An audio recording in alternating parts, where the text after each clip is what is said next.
This week on the Communicators, interviews recorded at the National Cable and Telecommunications Association Cable Show. These interviews were conducted at the Los Angeles Convention Center. Tom Rogers is the CEO and president of Tivo, and he comes to this job with a number of different vantage points over a long career in telecommunications and cable, and also government, House of Representatives. Thanks for being with us. Great to be here. Thank you. Tivo, your company is in the lucky position and a brand of actually becoming a verb, but you got a lot of competition in the field. So tell me about Tivo today and where you're going with it. Well, that's both a blessing and a curse. Obviously, we're a very, very well-known brand. Unfortunately, because of how it's used, there are many people who think they have Tivo that don't have a generic DVR, and there is a vast amount of difference between a generic DVR and Tivo in terms of functionality. And that's when Tivo was in its mode as a recording device. Tivo today is a very different animal. Yes, it allows you to record television programs, which allow you to take things off of channels and watch them when you want to and create your own sense of video on demand from traditional channel linear television. But what we've now done is taken the world of broadband TV, meaning television programming, movies, music, anything really that's available via internet broadband, and through Tivo display that on the television. And we now deliver some 6 million pieces of content from Netflix, Amazon, Blockbuster, YouTube, you name it, well beyond what satellite or cable are delivering to the television set. And so you have the recording capability, which allows you to watch things that are on channels when you want to watch them. And then you have this broadband to the TV capability, which takes millions of options and literally makes those available on demand when you want them. The combination is really television, anything you want, whenever you want it. That's what we strive for. That's how we've positioned ourselves. How's your relationship with cable operators these days who are increasingly concerned about preserving their video business, since you can sell essentially video over the top right to the television set? Well, we have a number of alliances in the cable industry. We have a relationship with Comcast and Cox, among the big guys. We have a relationship with RCN, who's a major operator in the Washington, D.C. area. C-SPAN's home, and they're just announced today they're rolling out in Manhattan. And we serve cable operators in different ways. Sometimes we have software that we shoot up to an existing box already loaded with software, and literally have created the way to transform that box into a Tivo box, which is brain surgery in terms of how how software can be used when you've had nothing to do with the chips or anything else internally when that box was created. We build our software into other people's boxes. That's what we're doing with Virgin Cable in the UK, for instance, or DirecTV, where our software is directly built into a third-party manufacturer's box. Or in the case of this cable operator, RCN, in Washington and New York City, they actually take our retail box and they've refashioned it into a cable box. So the box that those subscribers are getting is actually the Tivo box refashioned for cable that one would buy at Best Buy. So we have many different ways to relate to the cable industry.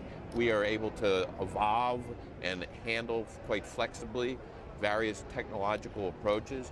But at the end of the day, we realize that television is going to have to, the cable operator, who is the great provider of broadband connections in the country today, also the great provider of video packages today, and they put this broadband offering and video offering together, and they price it very attractively for the consumer, but they've never provided the broadband video onto the television set to make it a real television product.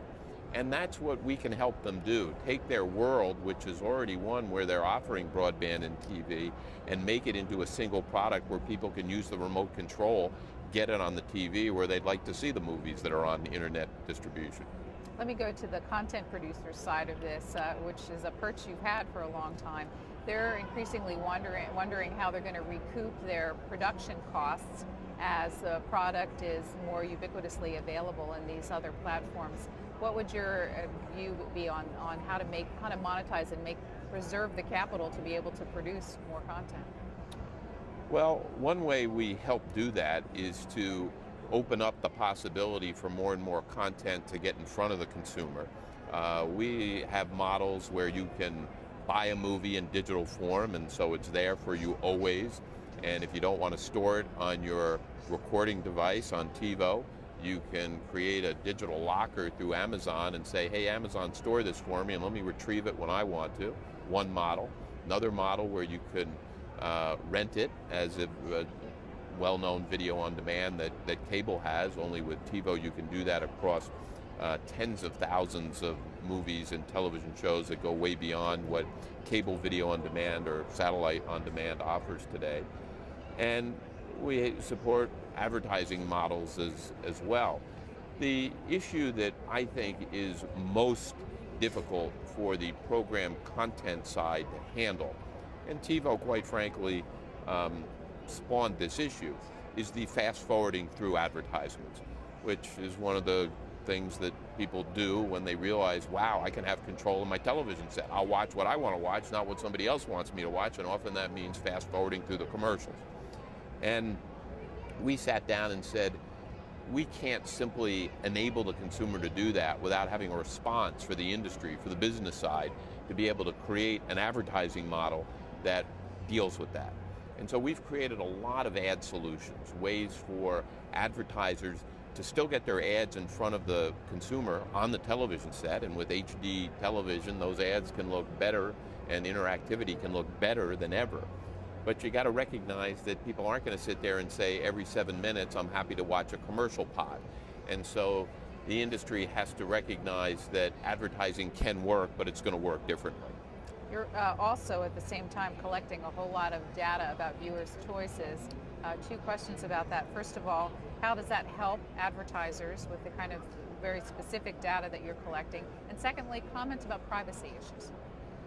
Well, on the privacy front, we take extreme precaution to anonymize all data, and we don't do anything that would in any way compromise the privacy issues related to that data. And we reject all kinds of proposals third parties make to us on possible ways that our data might contribute to something where if we think there's any possibility that anonymity may be compromised.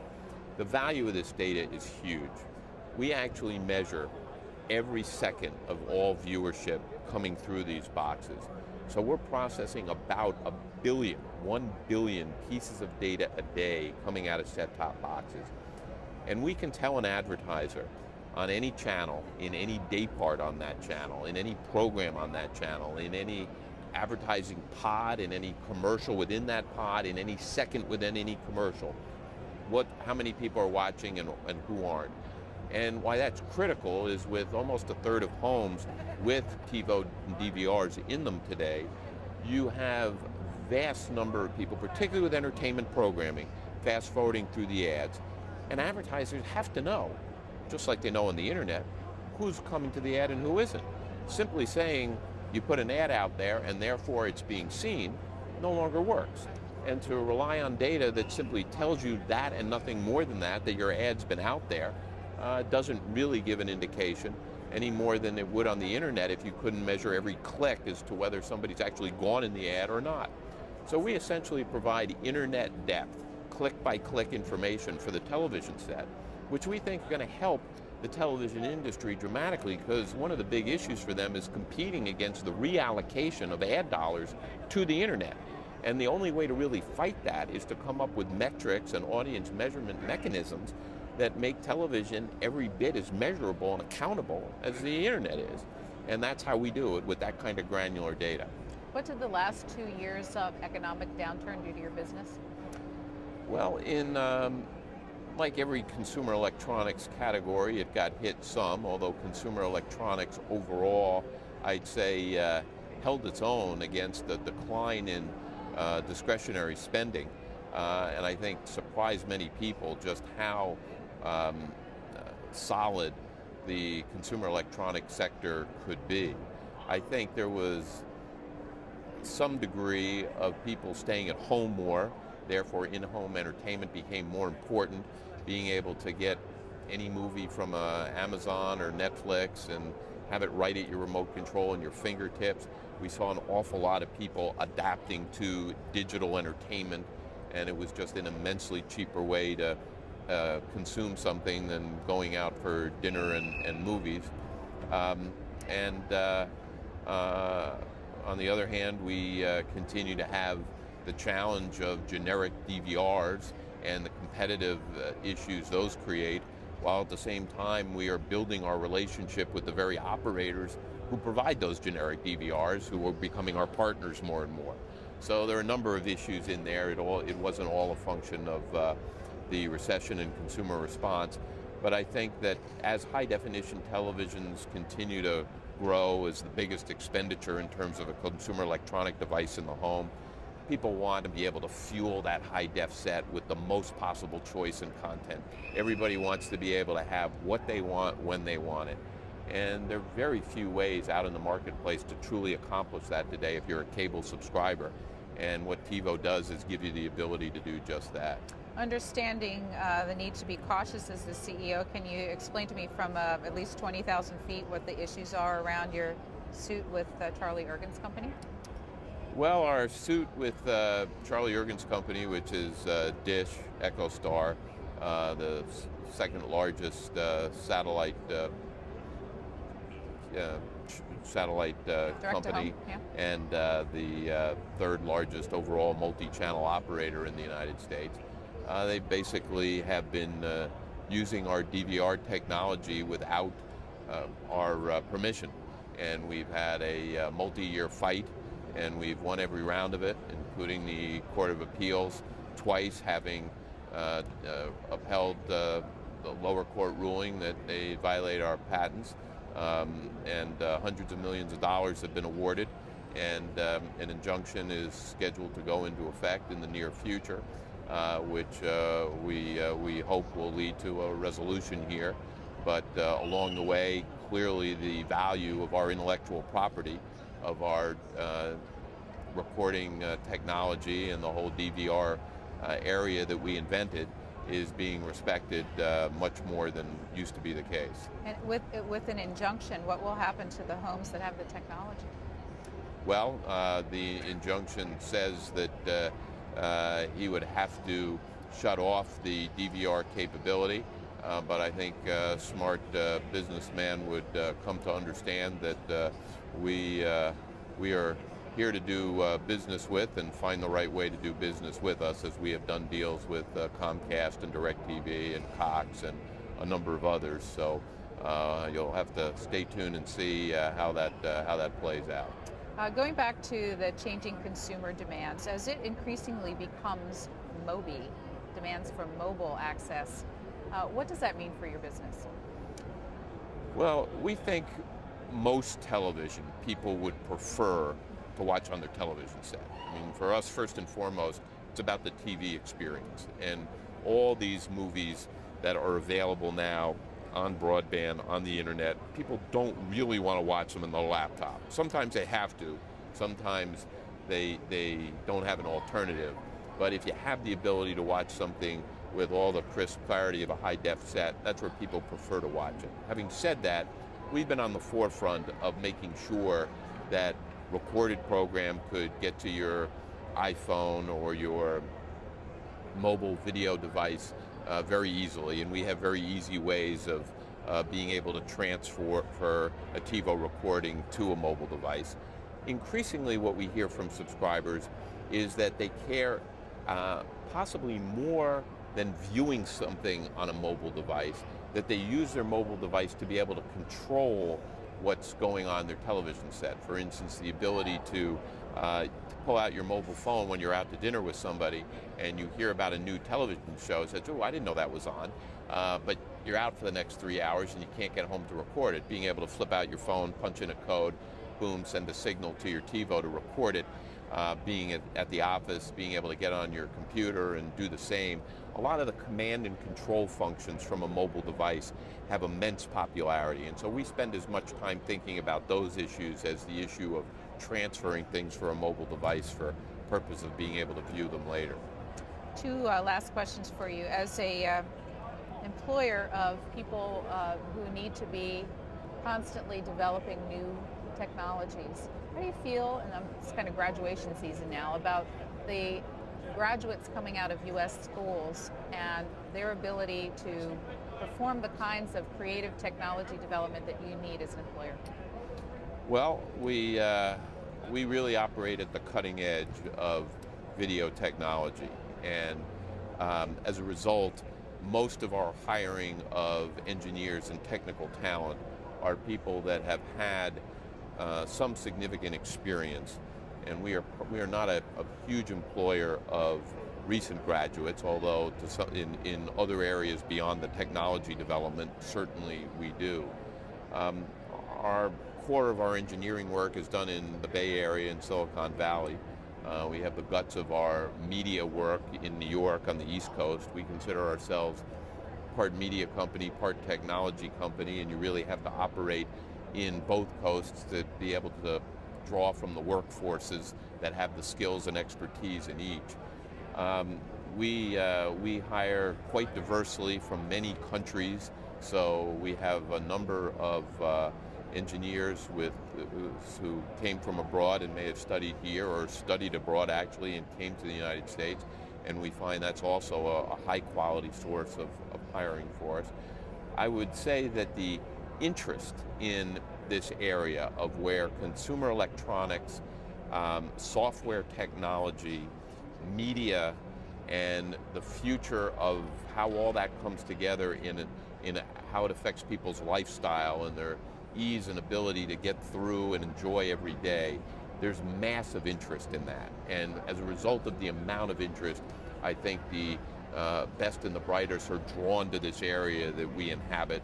And so finding quality people, I think, will continue to be something that we won't have a challenge with. It's one of those areas that young people seem to feel romantically about, and I think that will continue. I ask, as you know, because the President has identified this as a national competitiveness issue and trying to engage schools from secondary school forward to increase. Well, I was very glad to see that the President at his University of Michigan address a week ago mentioned Tivo as a great example of consumer technology that was at the cutting edge of what the U.S. was doing. So if can't get better product endorsement than that, right? I have that clip, and it's a great one. Last question for you. It's actually related to Washington. With your experience in this business and also coming out of D.C., what is your view in watching the debate over broadband regulation as it's being discussed in Congress and the FCC? The so-called light touch. It's a question that we dabbled with 25 years ago when I was part of the team writing the Cable Act of 1984, which set up the basic regulation of cable, and we contemplated this kind of additional service and what its regulatory treatment might be. So in some ways it's a head scratcher that the regulatory basis for how that part of the industry will develop is still so unsettled.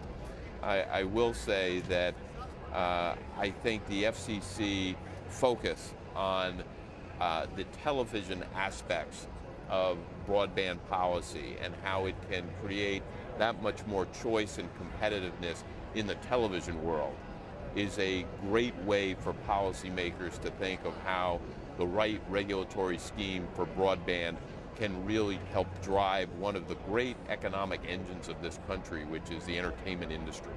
And if we can figure out how the broadband to the TV model can work well and drive more revenue and more economics for content producers and distributors, that area, which has been a leadership one for the U.S. around the globe, I think will continue to flourish. And I'm very glad to see that the television aspects of broadband policy are getting that kind of focus. Mr. Rogers, thank you for your time. Thanks for having me.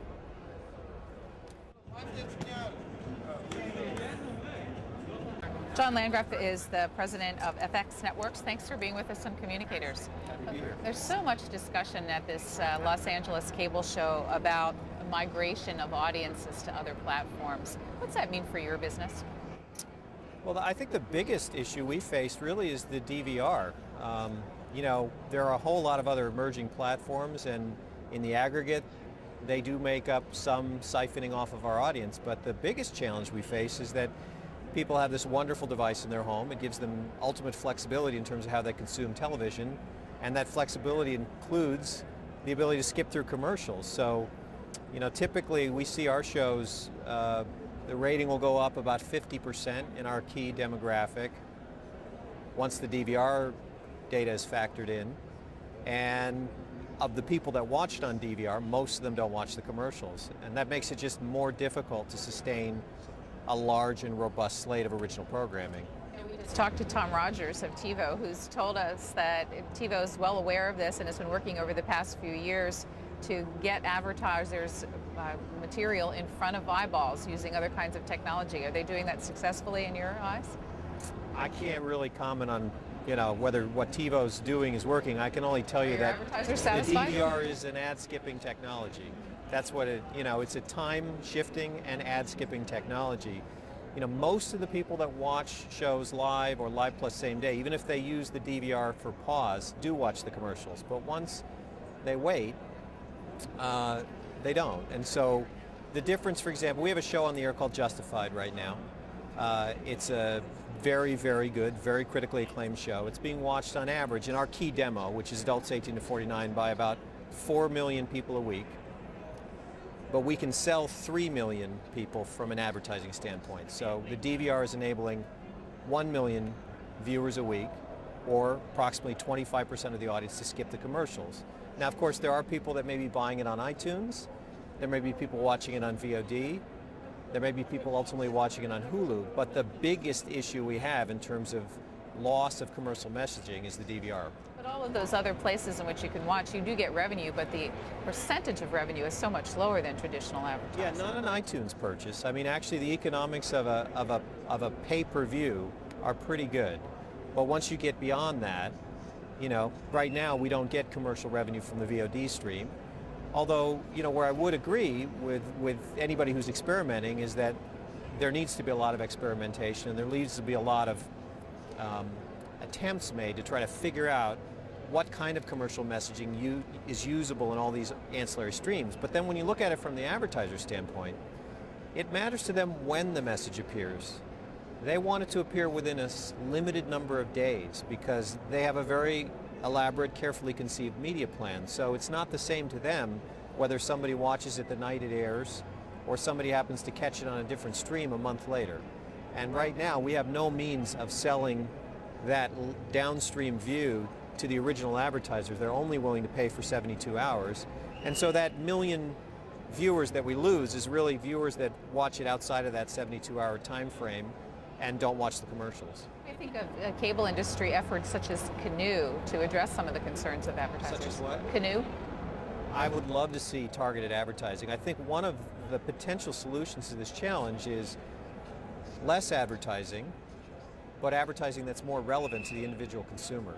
So if we could essentially gather some anonymous but relevant information that indicated what type of car you might be in the market for, and we could deliver an ad just for people that were in the right groups that might purchase that car, then we could probably deliver less advertising in terms of the number of ads. They would be more effective. We could charge more for them on an individual basis. So in that scenario, the consumer wins because they get less advertising and more relevant advertising, but they need to watch some advertising. I think part of the challenge with the current system is there's an awful lot of advertising, and some of it's relevant to the individual consumer and some of it's not. You suggested that all this is necessary in order to fuel the production of your special series, your brands that you've been developing. Over the past couple of years with the economic downturn, advertising in general and your ability to fund these productions, how's it been affected? So far what's really sustaining us is the second revenue stream, which is subscribers, essentially paid television. Here we are at the National Cable Television Association, and there's a robust, 103 million paying customers in America, and that amount of money they get paid gets divvied up amongst a variety of different cable channels, and that stream of revenue is really what's allowed us to, and allowed cable in general, to develop so many really wonderful high quality programs. So the other thing that's on our radar is the question of, will that model remain healthy into the future? Will we provide the right value equation and the right convenience equation for the consumer, and will they continue to subscribe to our services? Ultimately, since we get revenue from both streams, I think cable's still in a growth mode. But I will say that I think there's going to come a limit, because on an individual basis, when I put a television show on the air, no matter how high its ratings are, I can't pay for it with advertising. So that means that fundamentally, on an advertising only basis, a channel like FX loses money on every program that it puts on the air. Now, why do we make so many really good original programs that cost so much? We do it so that we have some unique value proposition for our consumer who's paying a portion of their subscriber fees. And so right now, that equation's working really well, but there's a diminishing set of returns. I just calculated for Justified what the net financial implications of the DVR are to that show, and it's about $6.5 million for that one show over one season. Now, we're still a very profitable business, and it still is eminently worthwhile to put these wonderful shows on the air. A lot of people watch them, and that's what brands FX. That's why they want FX, and it has a unique value to them in their home. But I sure wish we were getting that revenue, because we're getting the eyeballs. We're just not getting the commercial views. Well, as you well know, when you make reference to cable fees that individuals pay, so monthly subscription fees, it's a continual debate in Washington, D.C. And every so often, the solution that comes out of Washington is allowing people to personalize their menu and pay for only what they want to watch. What would your counsel be to the legislative and regulatory community about that solution? Well, I think the thing that gets lost oftentimes in that debate is the incredible profusion of high-quality television that's developed in America over the past 20 years. It's like, on the one hand, yeah, people are paying for a service that they used to get free over the air, but when they used to get it free over the air, they had a choice of 3 networks, later 4, and then a whole bunch of local channels. If you look at just the sheer volume and range of high-quality original programming available to the American consumer, it's 10 times what it was 20 years ago. And I think what gets lost in that debate is that I think American consumers wouldn't be happy if the profusion of value and quality of television available to them went down. This ecosystem is actually sustaining an incredible explosion of high-quality programming. Now, one of the reasons that's happening is that there are so many channels that are in 100 million homes, or nearly 100 million homes. So you have a very large number of channels now between the major broadcast networks and the many, many basic cable networks that are widely distributed, each of whom can pay for excellent sports programming and excellent news and public affairs programming and excellent reality programming and documentaries and quality theatrical feature films and off-net series, and then of course original scripted series. If you diminish the number of networks that were in that rarefied air of nearly full distribution, you would radically diminish the number of networks that could sustain that kind of quality programming, and I don't think the American consumer would be happy with that. They go back to creating a product that people want to have. In having these high-profile series, what's the right equation between branding FX as a network and branding individual series? Well, I think, yeah, I understand. I think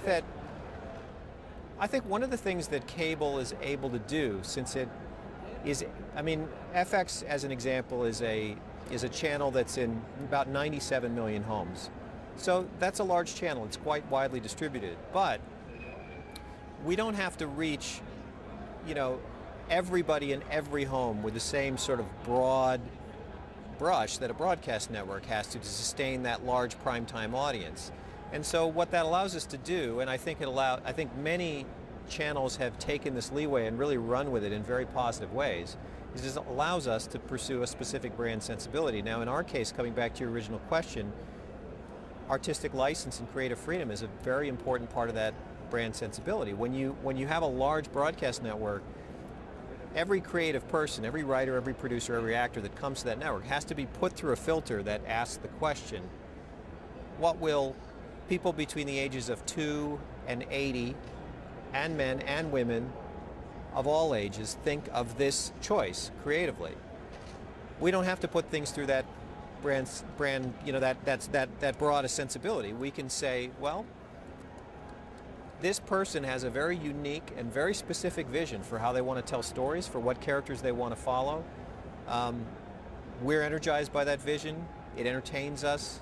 It moves us, it asks us questions that we think are interesting. We think our audience will be interested in that, and we can accord them a much larger amount of creative freedom. And so I think that's one of the reasons that the television marketplace is so vibrant. You know, you hear it often said that this is the golden age of television drama, and you ask yourself, why now? And I think the answer is because not only are broadcast networks making very, very broad skewing dramas that appeal to the whole family and broad swaths of the American public, and our premium cable channels making extremely ambitious and often very narrow skewing dramas, but you have basic cable networks like, you know, AMC and FX and TNT and USA, you know, also going after very, very high quality offerings. And so I think what we try to do from an FX standpoint is occupy a unique space in the landscape of television. We ask ourselves continuously, if we're on channel 48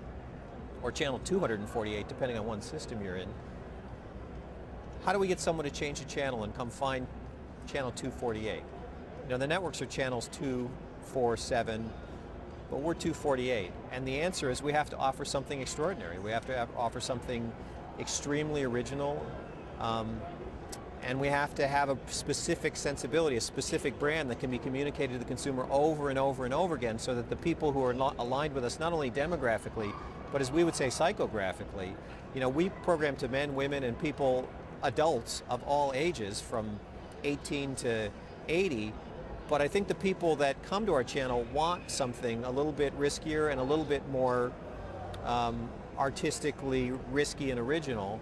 And so that's the space that we occupy, and fortunately we don't have to be all things to all people. What's your HD strategy? Well, we have purchased more first-run Hollywood theatrical films than any other basic cable channel by a very large margin over the past several years, meaning the films that will be coming to our channel starting next year. Like the last 2 years, we've bought 11 of the 20 largest box office titles in America. And so it's really important to be able to offer those movies, you know, like Iron Man and Avatar in HD. And, you know, as HD sets roll out, as the capacity to receive programming, you know, I think we started with a very small portion of our programming in HD, and by now, most of it's in HD, because every time we make an original show now, it's in HD. It's Always Sunny in Philadelphia, which is this little comedy we're producing, is switching to HD. So I think all of our original series are in HD now, and all of our movies are in HD, the new ones that are coming to our channel. While we've been out here, we also talked to Matt Blank of Showtime, who explained to us that they've moved off of purchasing movies because there's so much competition in that space that it's really hard to justify differentiating your product. We've heard people here talk about the big debate over windowing and how windows have to collapse because of consumer expectations. Give us FX's perspective on those. Well, we think that people do want to consume movies over and over again in different windows. Obviously, one of the reasons that the box office is doing so well is because there's very little piracy in that window. If you want the theatrical experience, you also have to go get it within about a 6-week or 7-week period, and so there's something that impels an audience to come watch it. After that, there are a whole variety of ways that you can purchase the film on pay-per-view or DVD, or there are various sort of pay VOD services like Netflix that might offer it to you. What we're offering is the exclusive window to watch the film free in a commercial supported context. And what we find is that no matter how many movies you put in a alphanumerically sorted VOD bin, you can put 15,000 movies in there and they can be very good, or you can have a very large, you know, offering from Netflix. There's a lot of times when an individual or a family doesn't want to sit down and say, okay, let's start watching a movie. Let's watch it from the beginning to the end. Now, what genre do we want to watch?